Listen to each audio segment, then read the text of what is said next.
Have you ever felt that surge of frustration?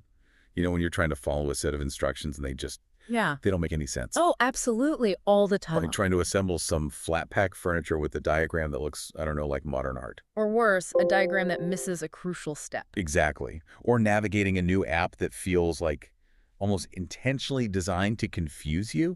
It's such a universal experience, right? Yeah. That feeling of information overload, or maybe even worse, information miscommunication. Mm-hmm.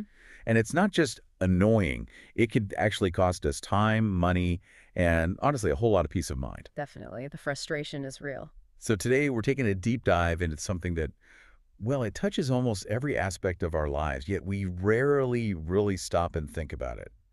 Technical communication fundamentals. It's everywhere. It really is. And our mission with this deep dive isn't just to define it. We want to unpack what technical communication truly is, why it's so critical for daily success, and that's for both the people creating information and those of us trying to use it, and how mastering its fundamentals can empower you, the listener, in pretty much any field you can think of. That's a key point, any field. Absolutely. So we're going to explore its core definition, some really powerful conceptual frameworks, the absolutely crucial user-centric approach that underpins everything, Which is vital. the key characteristics that make communication actually work, that make it effective, and even the different forms it can take in our, increasingly complex multimodal world. It's really about making information work. And that's such an important way to frame it because when we say technical, I think a lot of people immediately jump to like engineering blueprints or complex IT manuals, right? Yeah, that's the stereotype. But that's just way too narrow a view. Technical, in this context, fundamentally just means conveying complex or practical information simply and effectively, and crucially for a specific audience. Okay. Think of it this way. Anytime information needs to move from one mind to another and in a way that allows for a specific action or maybe even just clear understanding that leads to a decision. Well, that's technical communication playing a really crucial role. So it's about bridging gaps. Exactly. Bridging knowledge gaps with clarity and the stakes. They're actually incredibly high. How so? Well, think about it. Truly effective technical communication, done well, it can solve problems before they even start. Yeah. It can prevent really costly mistakes, save just immense amounts of time, Yeah, time is huge. and create genuinely user-friendly experiences that benefit everyone involved.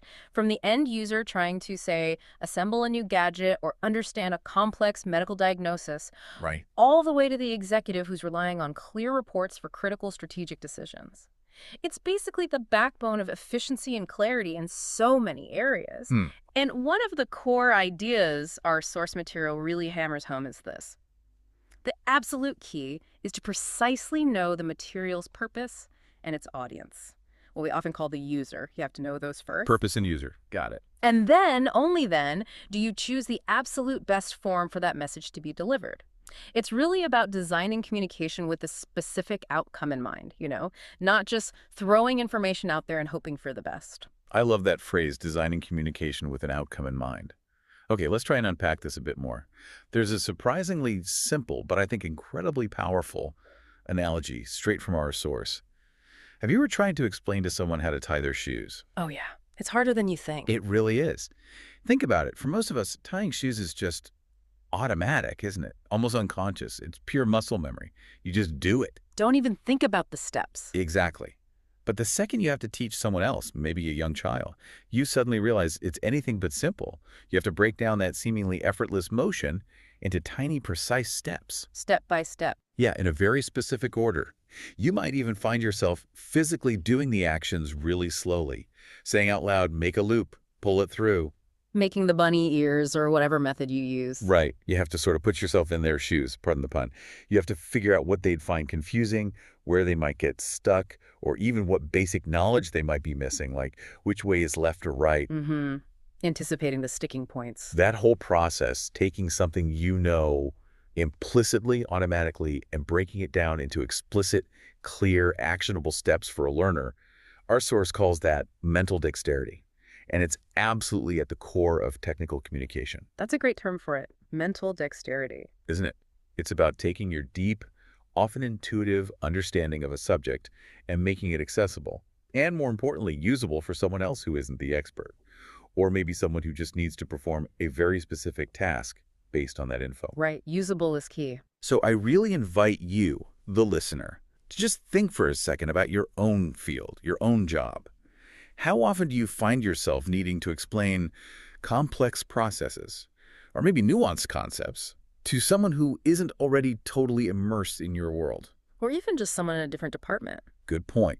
Or someone who needs to act directly on that information right now. Yeah. That's exactly where this mental dexterity becomes, like, your communication superpower. Precisely. And that really gets to the heart of the definition. At its core, technical communication is all about generating clear, precise, and accurate content.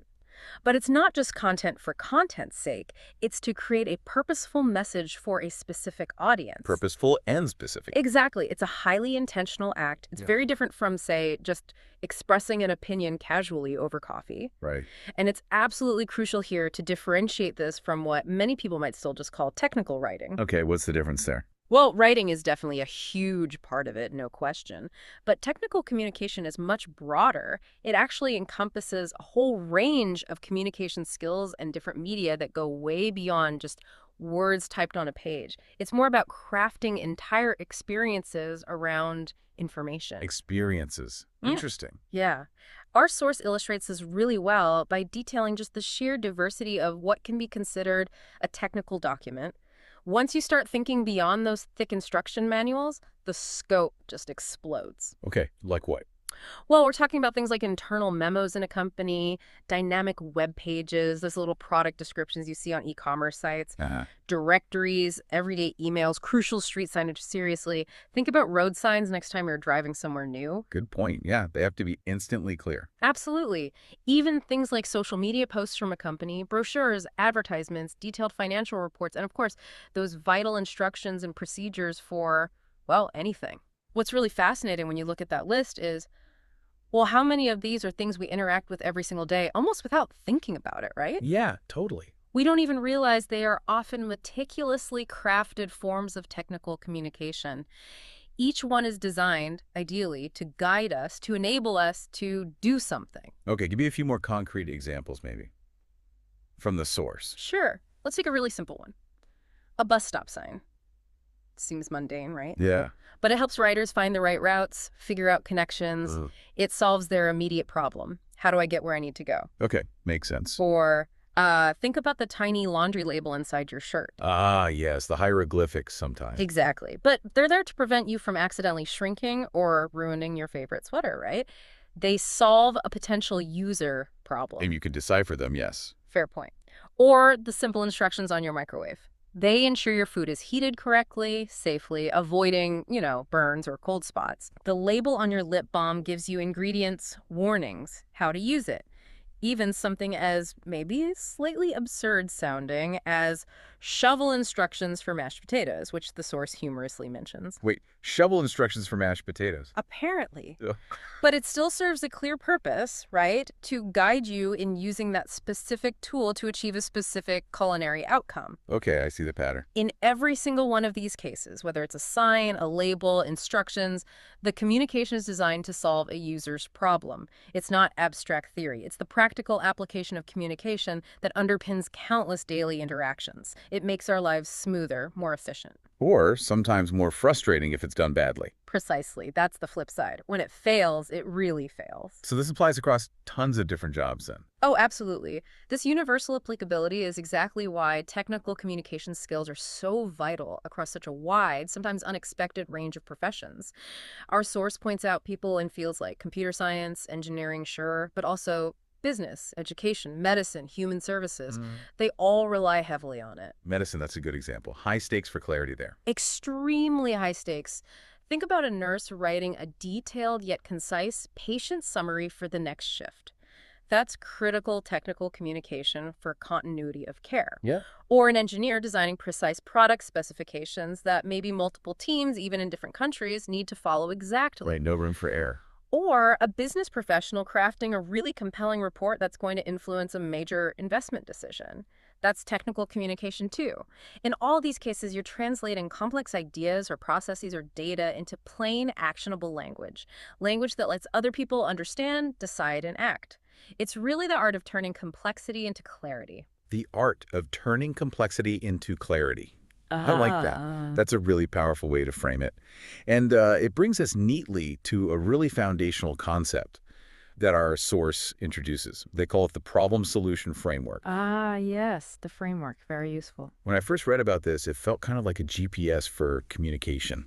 You know, Hmm. it guides you from where you are, which is often a problem or a question or a decision that needs making, all the way to where you need to be. A clear solution, a resolved query, a well-informed choice. That's a great analogy, actually, a GPS. So, okay, when we're sitting down to create any piece of communication, could be a quick email, could be a huge detailed report, a complex website, even just instructions for, I don't know, a coffee machine. How does this framework actually guide us? How does it help make sure our message cuts through the noise and actually achieves its purpose? It's really transformative when you start using it consciously. This framework, which our source illustrates with some helpful diagrams, it really helps technical communicators approach their task methodically, almost like a strategist planning a campaign. Okay, break it down for us. What are the components? Right. So first you start with the problem. Now, this isn't just your problem as the communicator, it's the user's underlying need. The decision they need to make, maybe an opportunity they want to seize. The user's perspective. Always. For instance, a user might need to know how to troubleshoot their flickering Wi-Fi connection. That's their immediate problem.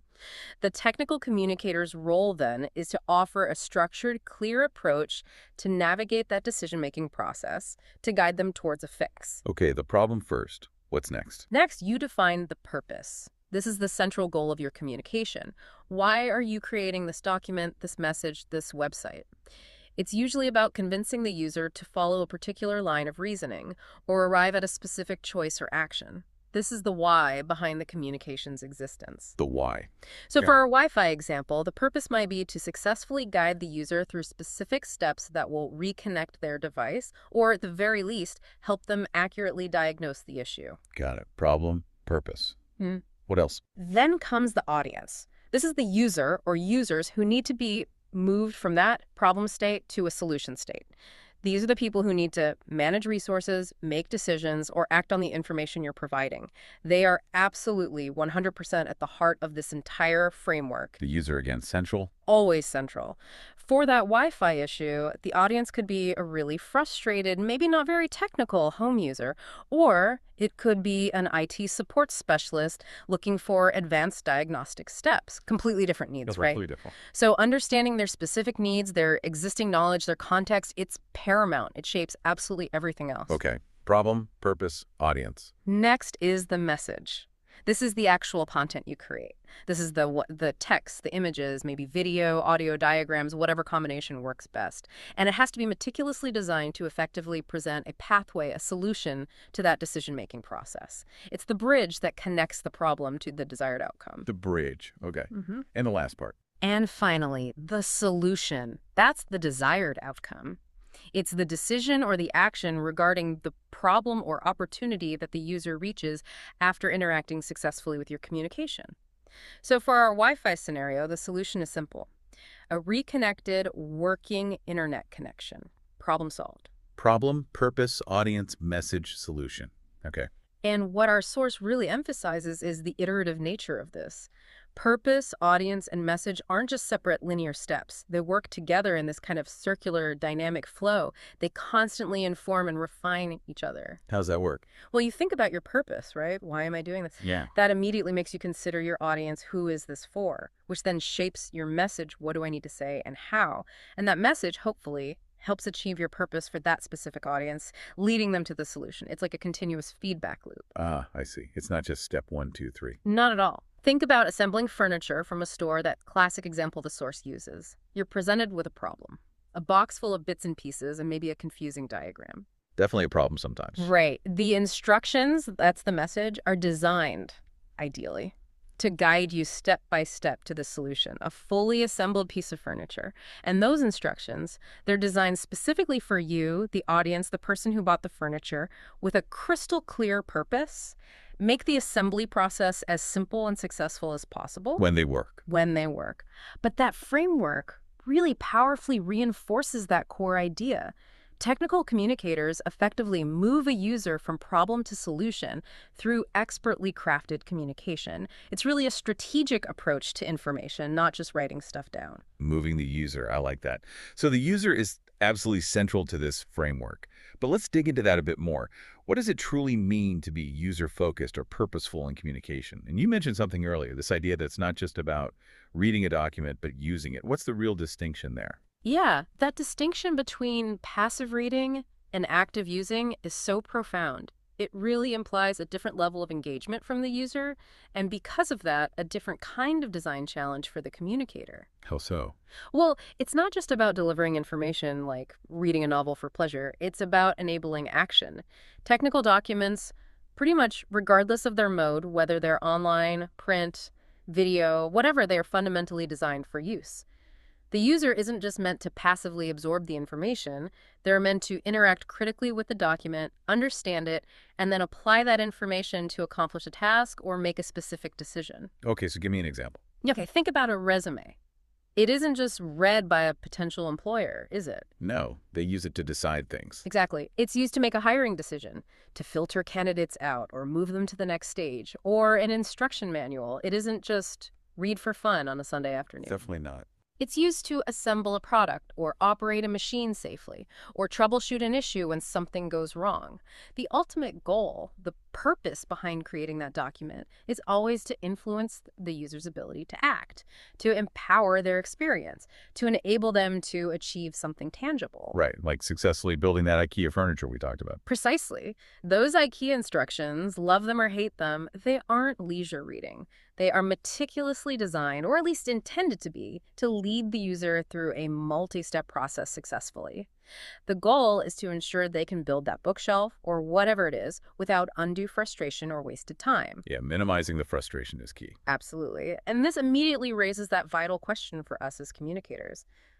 How do you truly get inside the user's head? How do you understand what your user needs so intimately that you can design content specifically for that use? It requires a real shift in perspective, away from just thinking about what you want to say. So how do you do that? How do you understand the user? This brings us right to the core concept of need-driven content and the really critical process of creating a user profile.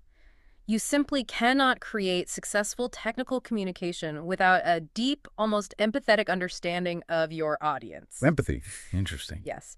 You need to know their specific needs, their prior experiences, maybe their cultural background, their demographics, even their desires or aspirations related to the task.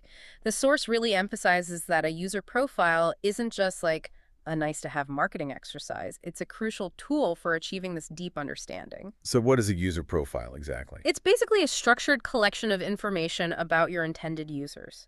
And you gather this through primary research things like doing interviews with actual users, sending out surveys, maybe running focus groups, or even just having detailed conversations with people who represent your target audience, maybe clients or colleagues. You have to actively step outside your own knowledge bubble and really try to get into the mind of the person or group you're trying to reach. Okay, so what kind of information goes into a user profile? Our source actually provides a fantastic framework for this, suggesting sample user profile questions that prompt us to consider a whole range of demographic and contextual factors. Let me run through a few examples because they really highlight why this is important. Yeah, please do. Okay, first, ability. Do your users need special tools? Are they maybe relying on adaptive technologies like screen readers? Do you need to make specific accommodations for various physical or cognitive abilities? Thinking about this profoundly impacts your document's formatting, its interactivity, maybe even the medium you choose to deliver it in. Right, accessibility. Makes sense. Then there's age. Are you talking to a multi-generational audience? A younger user might really prefer a quick, dynamic video tutorial, whereas someone older might genuinely appreciate a clear, well-structured printed manual they can refer back to. Tailoring the format can dramatically increase usability. Okay, what else? Cultural identity. What nationalities, races, or specific identities are present in your audience? This is so crucial for informing your use of imagery, the language you choose, the examples you use. You want to ensure inclusivity, avoid any unintentional misinterpretations, and frankly, build better rapport. Yeah, definitely important. Education. What's their general level of schooling or maybe specialized training relevant to the topic? This directly dictates the complexity of your vocabulary, whether you need to explain fundamental concepts from scratch, and how much background information you need to provide. You can't assume everyone has the same baseline. Okay. Gender identity.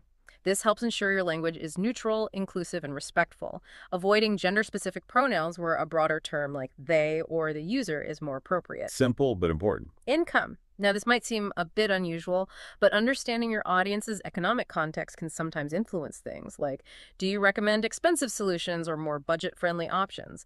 How do you frame the financial implications of a product or service? It adds context.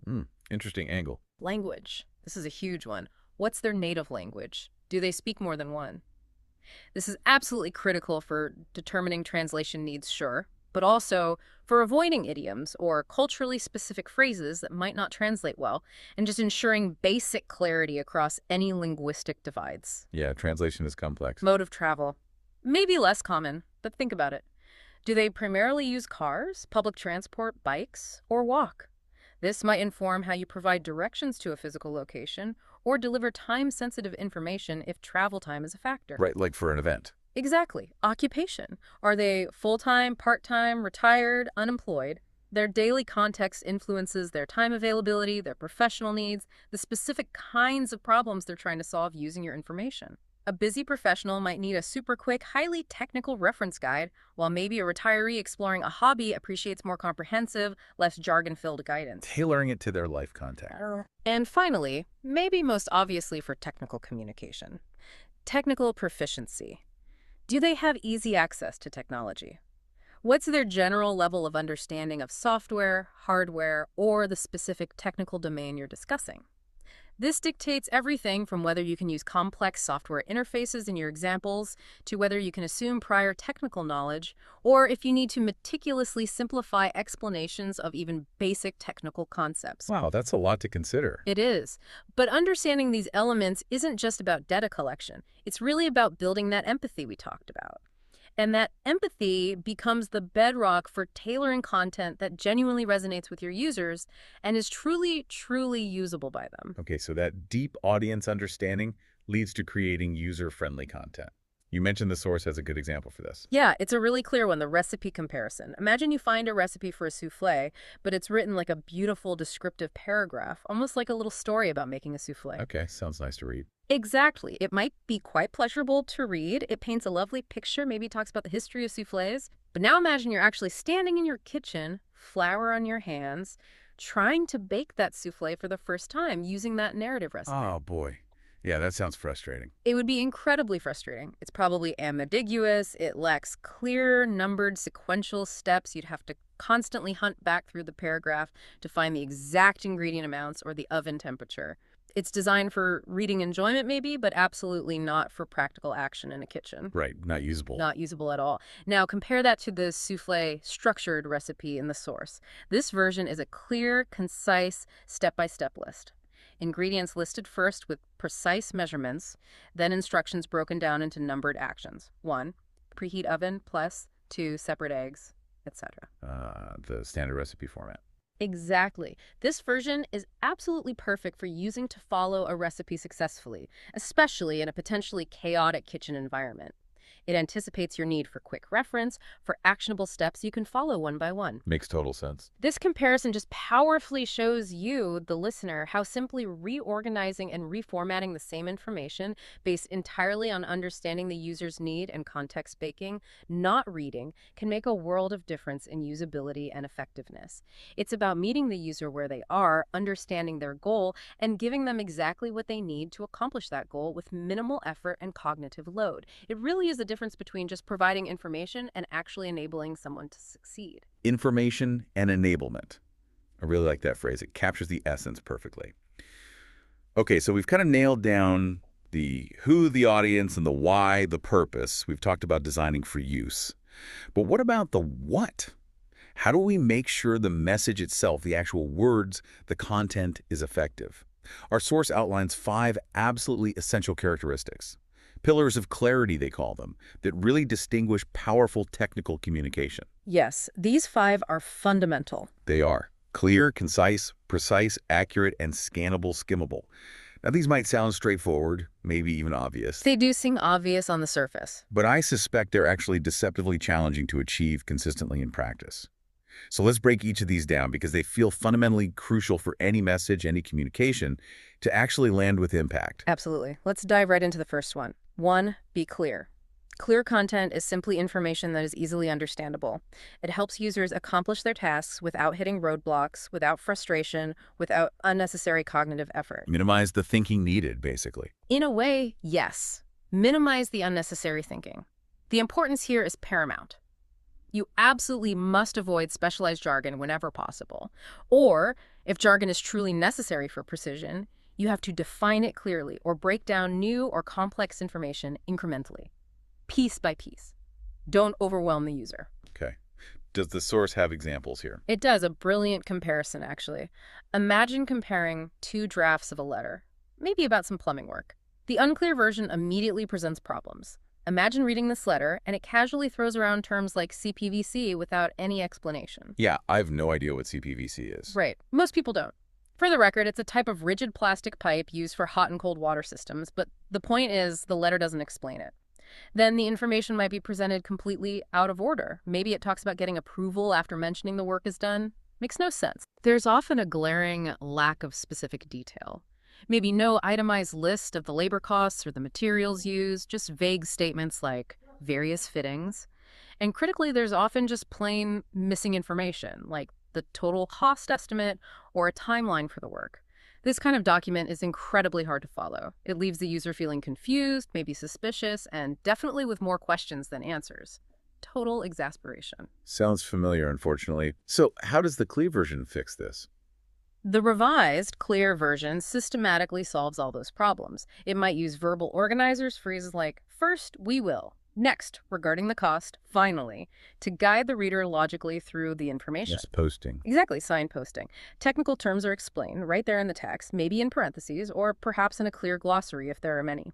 Crucial information, like steps or costs, is presented step by step, often using numbers or bullet points, creating a logical flow that's super easy to track. This is a document meticulously designed for clarity. It tries to anticipate the user's questions before they even have to ask them. Makes sense. Any other examples of clarity? Yeah, another powerful example from the source shows how structure contributes to clarity, using car buying documents as a case study. An initial draft might just be full of long, dense paragraphs of text. You know the type. The wall of text? The wall of text. It just kills readability. Nobody wants to wade through that when they're trying to find specific information about, say, financing options or safety features. That way. A revised document, however, shows how to make that same content clear through thoughtful structure and formatting. It uses prominent headings and clear subheadings to categorize the information logically. It uses bullets or numbered lists to break up text into digestible chunks. And it maintains a consistent organization throughout, so the user learns where to expect certain types of information. So structure is clarity, in a way. A huge part of it, yes. Clear communication doesn't just anticipate user questions, it actively guides them through the information efficiently. It makes sure they can understand and act on it without frustration, without having to reread sentences multiple times. It's really about designing for readability and usability, not just dumping information onto a page. Okay, clarity is king. What's the second characteristic? Number 2. 2. Be concise. This means ruthlessly eliminating any unnecessary content, getting straight to the point as quickly and effectively as possible. Getting the fluff. Exactly. Conciseness isn't just a stylistic choice, like being minimalist. It profoundly respects the user's time, which is incredibly valuable, and it helps prevent that feeling of being overwhelmed by information overload. We're all drowning in information. We really are. Our source keenly points out some common culprits for wordiness. Overusing simple little words like of, in, it is, that, and to can often bloat sentences unnecessarily.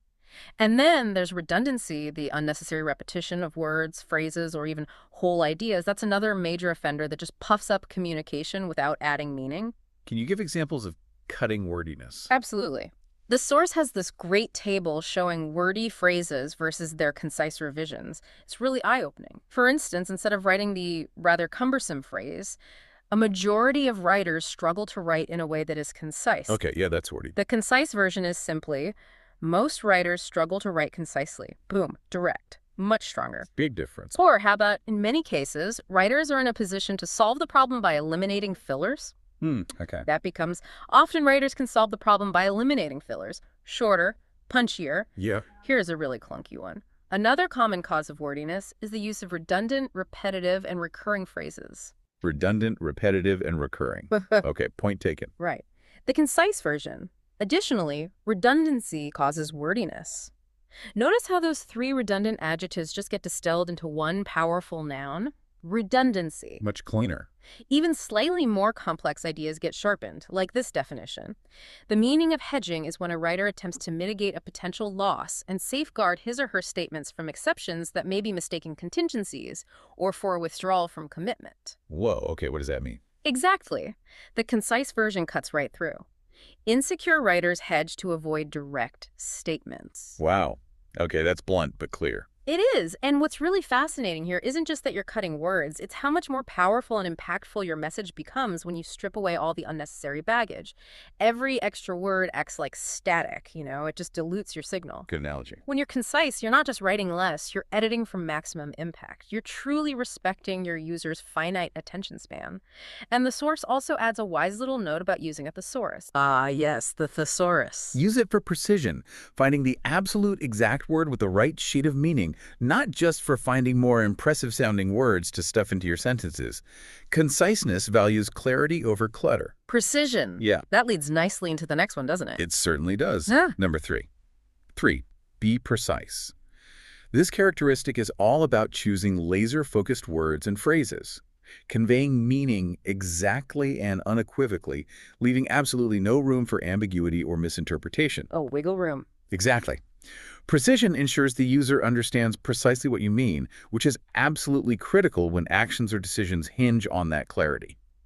The source illustrates this beautifully with a concept that works like an inverted pyramid, moving from the very general down to the highly specific. Okay, show me. Imagine starting with the incredibly broad term food. Very general, right? Could be anything. Then you narrow it down, becoming more precise, maybe to fruit. So quite broad, but getting closer. Okay. Even more specific, apple. Now we know the type of fruit. Getting there. And finally, for ultimate precision in this context, a crisp red Fuji apple. Now you have a very specific image, specific qualities. Each step down that pyramid narrows the focus, making the description more and more precise. I see. Less guesswork for the reader. Precisely. And the same applies to our general vocabulary. Consider the different synonyms for the word old, which our source uses as an example. You could say something is obsolete.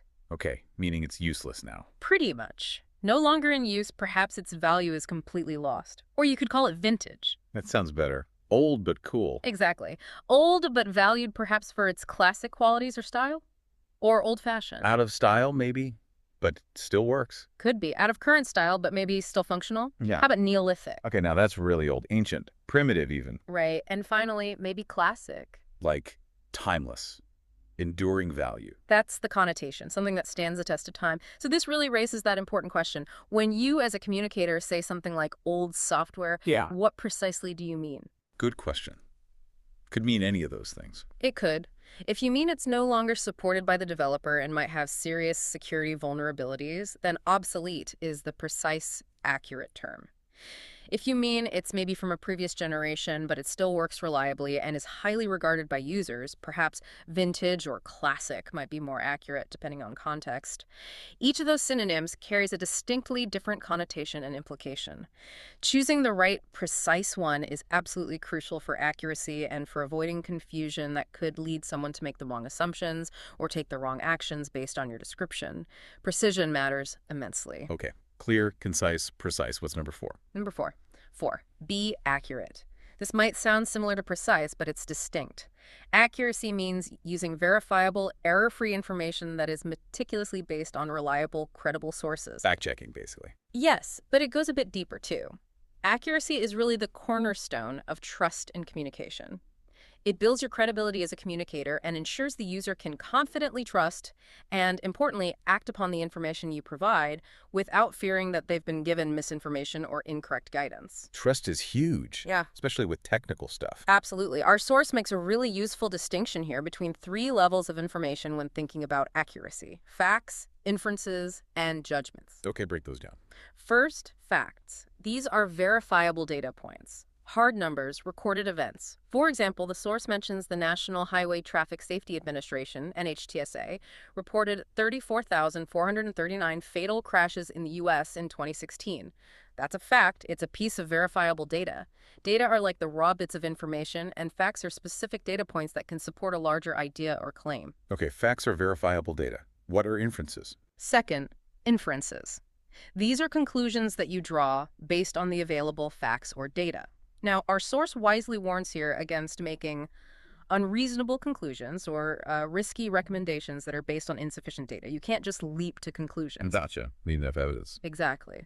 For instance, knowing there were those 34,439 fatal crashes in 2016, and maybe knowing that, say, 10,111 of those involved speeding, that doesn't by itself allow you to accurately infer that speeding was the only cause in those crashes, or that every single speed-related crash was fatal, or that reducing speed limit violations would eliminate exactly that many deaths. You need more facts, more context to make a sound inference. An inference has to be a logical deduction from the given facts, not just a wild guess or a leap of faith. Right. Connect the dots logically. Third, we have judgments. These are essentially opinions that you form. But crucially, in technical communication, these shouldn't be baseless opinions. They should be opinions grounded in facts, supported by sound, logical inferences, and also influenced by relevant ethical values or context. Okay, so an informed opinion. Exactly. An informed, ethical opinion. Technical communicators are generally expected to share accurate and ethical judgments when appropriate. So, building on our crash data example, based on the fact that speeding contributed to a certain number of crashes and the logical inference that excessive speed increases risk, you might make a reasoned judgment like. Therefore, if fewer people drove above legal speed limits, it is likely that fewer crashes might occur. Okay, that sounds reasonable. It's reasonable and it's presented as a judgment. Might occur. It connects verifiable facts and logical inferences to a probable ethical outcome while still acknowledging it's a judgment, not an absolute certainty. Accuracy across all three levels, facts, inferences, and judgments, ensures your users are working with reliable information they can trust. And that trust is paramount in any field where precision and correctness really matter. Clear, concise, precise, accurate. Okay, what's the fifth and final characteristic? And finally, number 5. 5. Be scannable and skimmable. This is hugely important in today's fast-paced, information-saturated world. Users absolutely expect technical documents, whether they're web pages, manuals, reports, whatever, to be designed for quick information retrieval. Because nobody reads everything word for word anymore. Pretty much. Research shows users very rarely read every single word, especially online or when looking for specific information. Their eyes naturally scan and skim the page or screen to find what they need quickly. Okay, so what's the difference between scanning and skimming? Good question. Scanning means actively looking for specific pieces of information. Think about when you're on a doctor's website. You're probably not reading the About Us page in detail if you just need their phone number or address. No, I'm looking for contact or location. Exactly. You're scanning for keywords or for a block of text that looks like contact info. Similarly, when you look at a store receipt, maybe you're just scanning for the return policy section or the price of a specific item you bought. You're hunting for a particular detail. Got it. Looking for specifics. What about skimming? Skimming is slightly different. Skimming means looking for the general idea or the overall organization and the main points of a document, getting the gist. When you glance at newspaper headlines or maybe the first sentence of each paragraph in an article summary. Trying to decide if it's worth reading. Precisely. You're skimming to get a general overview of the day's news or to decide if a particular article warrants a deeper read. Or maybe you skim the abstract of a research paper to quickly gauge if it's relevant to your work before committing to reading the whole thing. Okay, scanning for details, skimming for the gist. Why is designing for this so important? It's paramount because users are busy. They need to find what they're looking for quickly and efficiently. If they can't scan or skim your document easily to find the relevant bits, guess what happens? They give up. Click away. Throw the manual in the bin. Exactly. They'll likely abandon your document and look elsewhere or just get frustrated. So how do you achieve it? Methods include using really clear headings and subheadings that act like signposts throughout the document, using bullet points and numbered lists to break up dense walls of text, using bold text or italics sparingly for emphasis on key terms or actions, and maybe counterintuitively, using generous white space. White space, how does that help? White space reduces visual clutter. It gives the text room to breathe, makes the different sections distinct, and helps guide the eye naturally towards the content blocks rather than overwhelming it with density. All these elements work together to create crucial visual cues that guide the user's eye directly to the most important information. So it's about visual design as much as words. Absolutely. Think about a well-designed library website, which is an example the source uses. Notice how visual elements like a prominent search bar right at the top, clearly labeled categories, maybe with icons, and perhaps a consistent left-hand navigation menu. They instantly guide your eye. Yeah, you know where to look. They help you locate what you need, whether it's searching the catalog, finding library hours, or accessing a research database without forcing you to read through paragraphs of descriptive text first.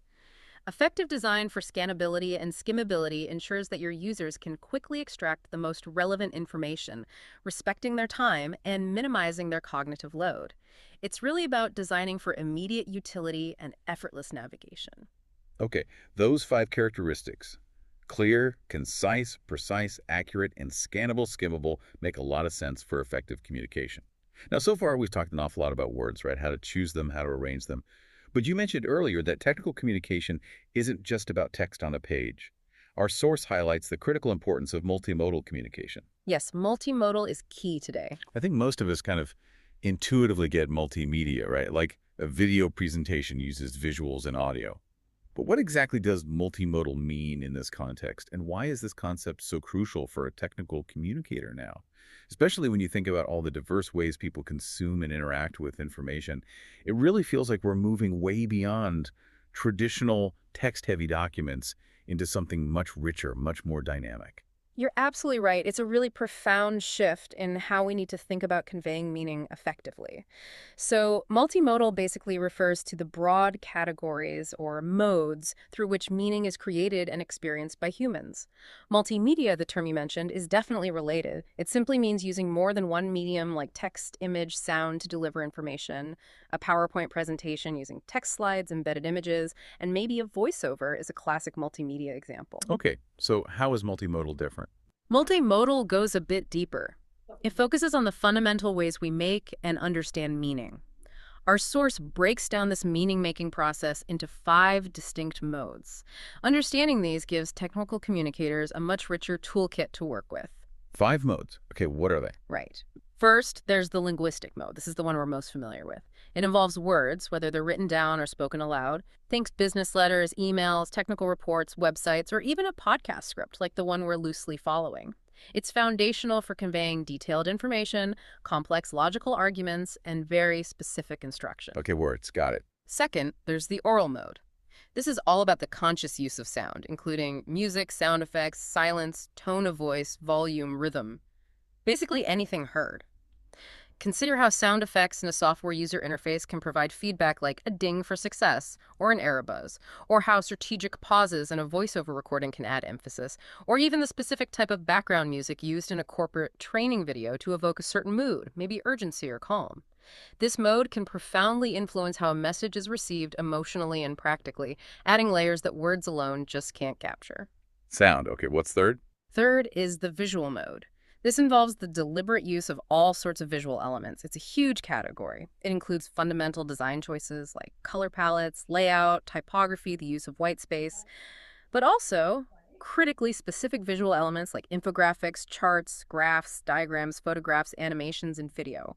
Visuals can often convey complex data relationships, spatial arrangements, or step-by-step physical processes far more efficiently and memorably than just describing them in words. Think about trying to understand a complex workflow from a paragraph versus looking at a clear flow chart. Yeah, pictures are often easier. Often, yes, especially for certain types of information. Fourth is the spatial mode. This is about how the organization, the design, and the physical arrangement of elements communicate meaning.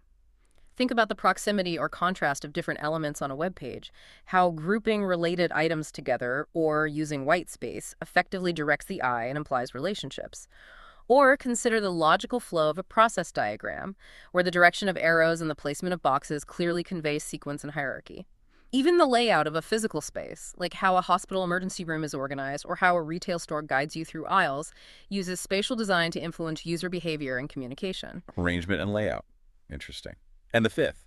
And finally, number 5 is the gestural mode. This refers to the use of physical gestures to communicate meaning. This includes things like body language, facial expressions, hand movements, posture. In face-to-face communication, it's incredibly powerful, right? We read gestures all the time. But even in recorded media like video tutorials or animations, gestures can add vital layers of clarity and emphasis.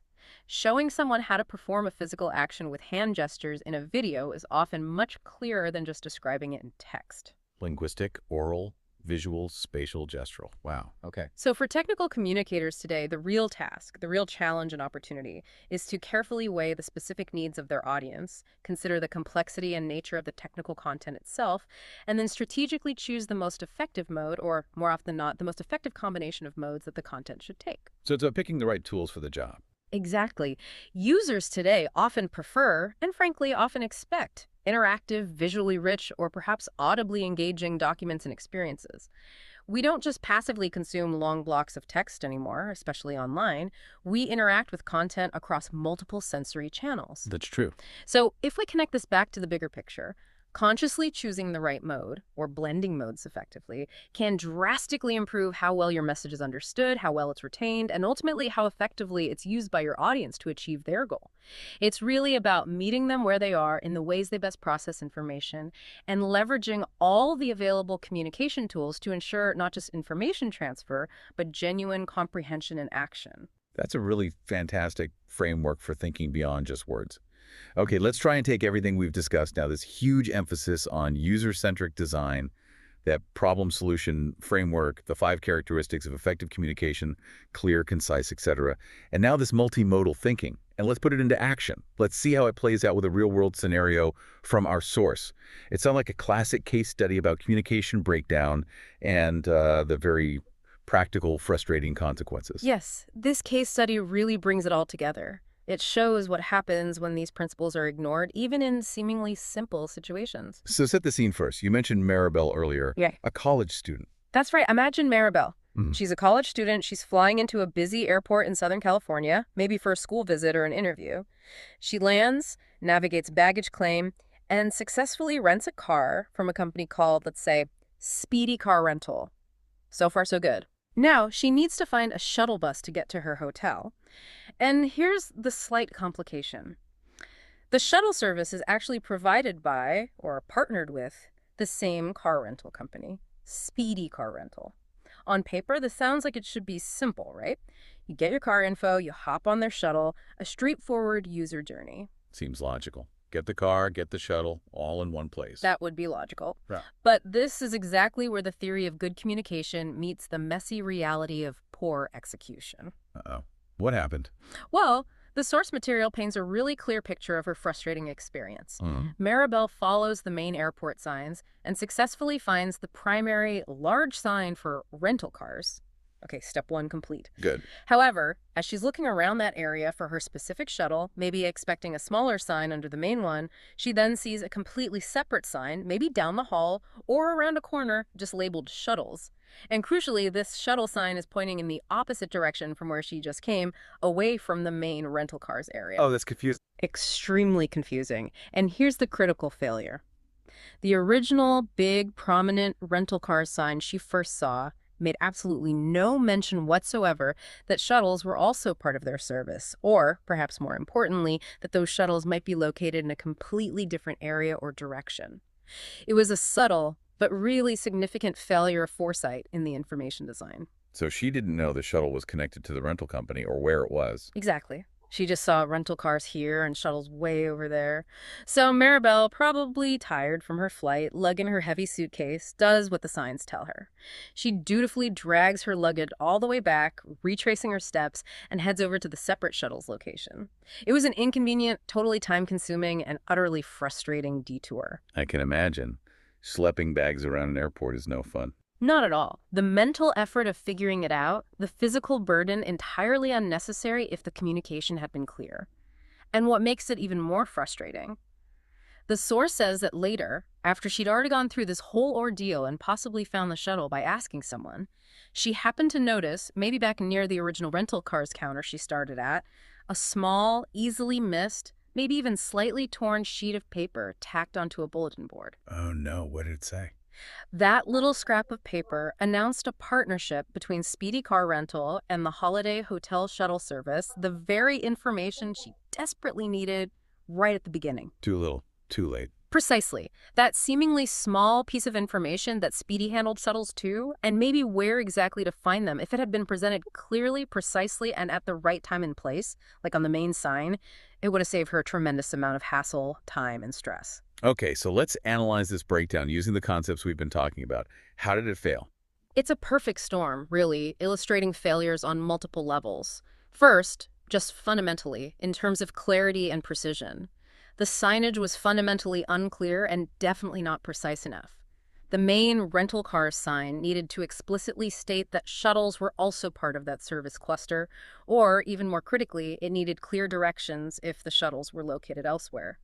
That lack of precise language and clear connection led directly to Maribel's ambiguity and confusion. Right, the signs contradicted each other, basically. Effectively, yes. Second, it failed spectacularly on the user-focused audience front. The signage design clearly did not anticipate the complete, logical user journey of someone like Maribel arriving at an airport. It didn't consider that a traveler renting a car often also needs to find their onward transportation, like a shuttle, often from the same provider, in a coordinated way. By separating the information and pointing in opposite directions, the system created a significant problem for her. It completely failed to account for her likely goal and her immediate needs right after a flight. Didn't think like the user. Didn't think like the user at all. Third, the problem-solution framework just completely broke down. The communication system, specifically the sequence, the clarity, the placement of the signage, it utterly failed to move Maribel smoothly from her problem. I need to find the correct shuttle for my hotel, provided by my rental company, to the solution, reaching that shuttle easily and efficiently. The overall purpose of the sign should have been seamless guidance, but instead it was obscured, leading her to make a misstep in her decision-making process that caused real-world frustration and wasted effort. The message failed to deliver the solution. Exactly. And finally, thinking about multimodal communication. While the signage was obviously visual, using text and arrows, the spatial mode was completely misused and, frankly, contradictory. The directional arrows and the physical placement of the signs in relation to each other were confusing. One sign pointed one way for rentals, the other pointed the opposite way for shuttles, even though they were linked services. The visual cues, the words, and the spatial cues, the directions, the separation, actively worked against each other, compounding the problem instead of solving it. Wow. So many things went wrong with just a couple of signs. It really highlights how interconnected these principles are, and this case study raises such an important question for all of us, doesn't it? With seemingly small details, maybe overlooked choices in communication design, can lead to such significant, tangible, real-world problems for a user like Maribel. Yeah, it makes you think. Our source uses this example to highlight just how many instances of technical communication confusion we probably encounter every single day, often without even fully realizing why we're frustrated or confused. And it points out how many technical documents, websites, signs, and instructions out there are simply not truly user-friendly. It also prompts us to consider those underlying human and environmental factors that can exacerbate bad communication, like Maribel being tired after a flight, maybe juggling luggage, maybe just the sheer volume of other competing signs and visual noise in a busy airport environment. All those things can make poorly designed communication even harder to navigate. Context matters. Context matters hugely. It's just a powerful reminder, I think, that every piece of information we design and put out into the world, whether it's a sign, a website, an email, a manual, has a real, tangible impact on someone's ability to act, to navigate their world, and ultimately to achieve their goals. The cost of poor communication isn't just annoyance. It can be genuinely lost time, wasted resources, missed opportunities, and sometimes even impact safety. That's a really sobering thought, actually, the responsibility involved. It is. But the flip side is positive. Understanding these principles gives us the power to do better. So wrapping this up, this deep dive has really shown us, I think, that technical communication isn't about making things sound complicated or using jargon. It's actually the exact opposite, isn't it? Precisely. It's about the skill, the craft, of systematically simplifying complex information, making it accessible, making it actionable, and making it ultimately useful for a specific user with a specific goal. It's really about effective problem solving through thoughtful information design. Problem solving through information design. I like that. And to kind of bring it all together, our source provides a fantastic checklist. It basically distills all these fundamental principles we've discussed into actionable questions you can ask yourself, really, regardless of what kind of communication you're creating. It's super practical. Okay, let's hear the checklist. Good takeaway. Right. So ask yourself, first, have I clearly identified my document's precise purpose, and have I meticulously crafted my user profile? That why and for whom are they crystal clear? Because they really guide every single subsequent decision. Purpose and user. Check. Second, is my message truly consistent with that defined purpose, and is it thoughtfully tailored to that specific audience's needs, background, and context? Does it genuinely speak to them, not just at them? Message matches purpose and user. Okay. Third, have I selected the most meaningful mode or combination of modes, linguistic, visual, oral, etc., for my user to best receive, understand, and interact with this content? Am I using visuals, maybe audio, maybe spatial arrangement effectively if they would enhance understanding? Choosing the right modes. Got it. Fourth, is my document undeniably clear, easily understandable, simple to navigate? And, critically, does it use verifiable facts, making it accurate, to build trust and credibility? And is the language precise? Clear, accurate, precise, navigable. Check. And finally, fifth, have I rigorously avoided any unnecessary information? Is it concise? Have I made it easily scannable and skimmable, showing deep respect for my users' precious time and their cognitive energy? Concise and scannable, skimmable. Right. Approaching really any form of communication, whether it's that complex technical report, a simple instructional email, a website design, or even just explaining to someone how to use the new Office coffee maker, asking yourself these questions will undoubtedly help you craft incredibly effective communication in pretty much any field. It helps ensure your message isn't just put out there, but it's actually received, understood, and used effectively to achieve an intended outcome. That checklist is really practical. So the beauty then of deeply understanding technical communication, as we've explored today, is that it fundamentally empowers you, the listener, both when you're creating information for others and also when you're the one trying to make sense of information as a consumer, as a user. Absolutely. It works both ways. So maybe next time you find yourself wrestling with confusing instructions, or you're struggling to explain a really critical concept to a colleague or a client, or you just find yourself hopelessly lost clicking around a labyrinthine website, maybe just pause for a second. Instead of just getting frustrated, maybe ask yourself, am I, or is the person who created this, being clear? Am I, or are they being concise? Are we being precise and accurate? And maybe most importantly, am I, or are they, truly considering me, the audience, and how I need to use this information right now? Asking those critical questions. Yeah. And then think, what small shift could I make, either as the creator or just in how I approach understanding it, to make this information more user-friendly? To truly help move someone, maybe even myself, from their state of confusion or problem towards a seamless solution. That shift in perspective is everything. It really is. So, a final thought for you to ponder. What really stands out to you from our discussion today about how these principles could apply in your own daily life, maybe starting tomorrow, or in your specific line of work? And maybe, just maybe, how might even a seemingly small shift in your own approach to communication end up solving a surprisingly big problem for someone else down the line?